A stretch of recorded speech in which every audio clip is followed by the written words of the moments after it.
So andito na nga tayo mga lodi sa Sky Terrace. Okay, dahil mag-isa lang ako, naisipan ko na mag-drive muna kasi wala naman akong alam na gagawin ngayong araw. Saka maaga pa naman, maaga akong lumabas ng bahay kasi gusto ko lang mag-chill kasi wala kaming pasok ngayon. So napunta ako dito sa bundok, dito sa bandang Ashikaga. Yan po. So pero bago kayo makarating dito sa lugar na to, may madadaanan muna kayo, mga masisikip na daan, no? So marami rin pumupunta dito na tumatambay, lalo na yung mga nagmumotor, no? Yung gusto mag chill lang, marami rin sila dito. So may daan pa papunta sa taas, pero hindi ko lang alam kung anong pa yung nandun. Siguro papasukin natin mamaya. So may mga trivia rin dito, mga kung ano yung andito na makikita mo. Kagaya nito, maganda pala to pag gabi. Yan. Yan. Yung mga itsura niya. So pag pumunta ka dito ng gabi, napakaganda rin, makikita mo yung ilaw sa baba. Yan. Yan. So ngayon, i-close up ko na lang para basahin nyo na lang, no? Para hindi ko na sabihin para sa inyo. Yan. So maganda kasi translate na nila sa Romanji ang ibig sabihin nito. Yan. Pero kung gusto niyo basahin na ganito, pwede rin. Yan. Yan. Napakaluwang din ng parking nila dito mga lodi, no? Yan.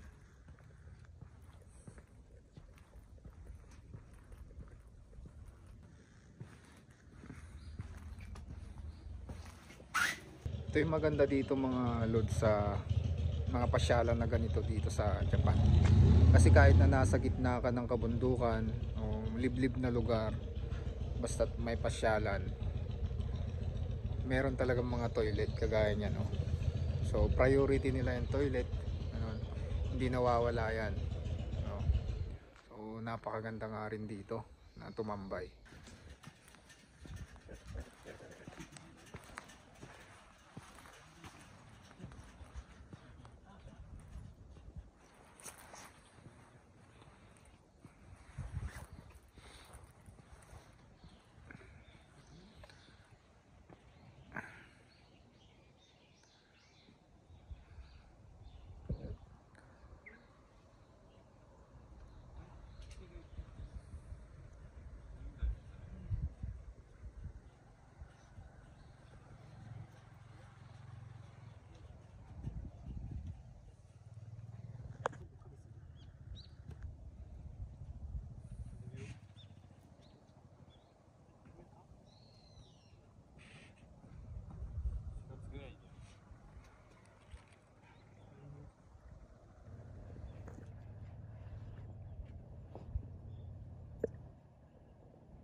So papasukin natin yung daan dito. So ngayon hindi na natin ipapasok yung sakyan, lalakarin na lang natin at tingnan natin kung ano rin yung meron dito.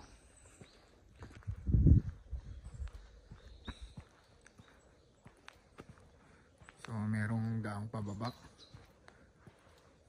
Yan. Dito pala mga lords, papunta sa temple. May temple sa baba, sa main hall ng templo. Tapos meron siyang 230 steps. Pero medyo mataas, kaya wag na nating subukin. Kasi andito yung sakyan. Siyempre, obligado tayong babalik dyan pag bumaba tayo dyan, no? Yung mapagod. So may temple din dito mga lods, 2.0 kilometers daw, medyo malayo-layo rin. So lakarin din natin, no? Punta tayo.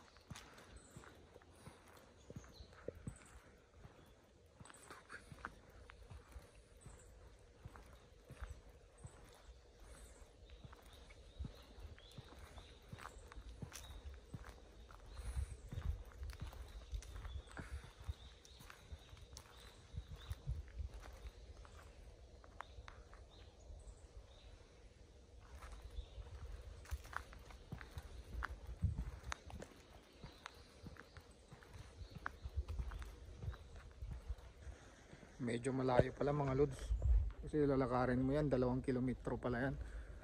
So balik na lang tayo doon kasi malayo yan, mapapagod lang tayo dyan, no? So sa susunod dalhin natin yung sakyan papunta doon. Pero sa ngayon balik tayo sa terrace.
Kaya sa mga susunod na araw mga lods, kung gusto nyo pumunta dito, gusto nyo kumain, mag-picnic, so napakaganda dito. Dahil mag-isa lang naman ako, sabihan nyo ako at punta tayo dito.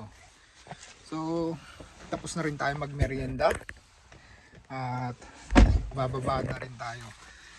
Tingnan natin kung ano yung mga mapapasyalan dyan sa baba. So ito lang talaga sinadya ko mga lodi, kasi nakita ko na napakagandang lugar.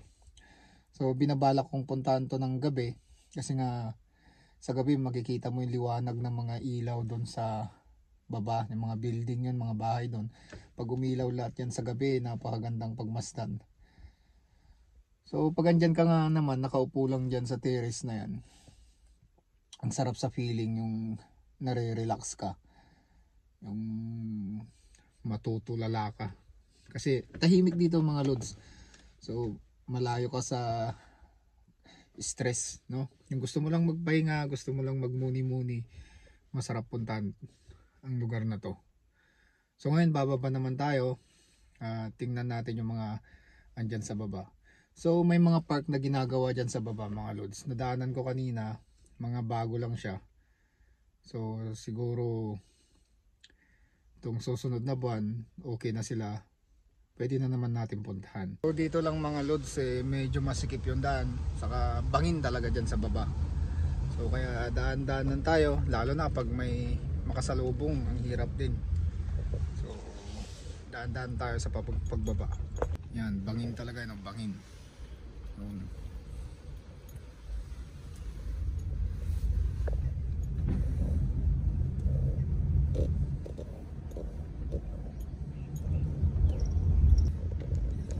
Marami rin yung mga nagha-hike dito, mga mountain climbing.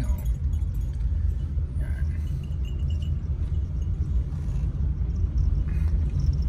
Kung gusto mo umakyat ng bundok, maglakad-lakad, maganda rin dito mga lodi. Yan.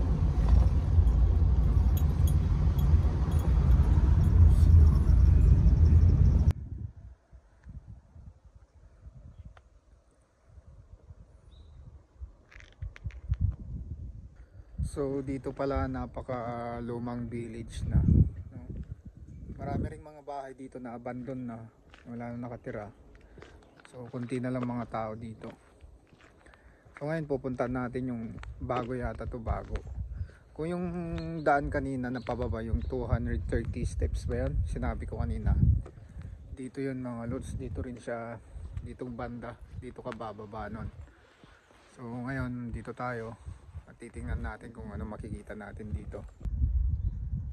Ayan, mga Buddha sa bundok.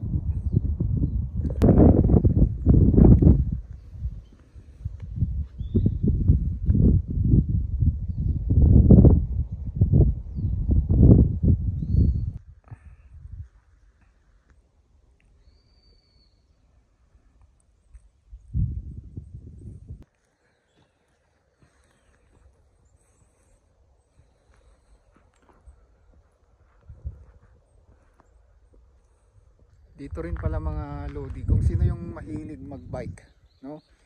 Yung merong mga mountain bike dyan, dito sa lugar na to, meron ding truck, you know? So, sa likod natin yon, yung mga mahilig sa downhill, uphill, yan, meron din sila dyan. So, yan mga lods, dito mo papatakbuhin yung bike mo. Yan.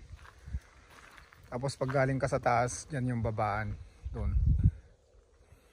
Yan. Yan sila. Yan. Yun.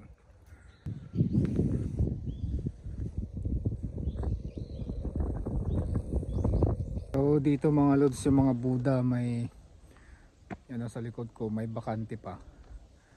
Dito. Yan o. Mga bakante pa sila.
So mga lodi, dito ko na puputulin yung video natin at kita-kita tayo ulit sa susunod na kung saan man ako mapadpad, no?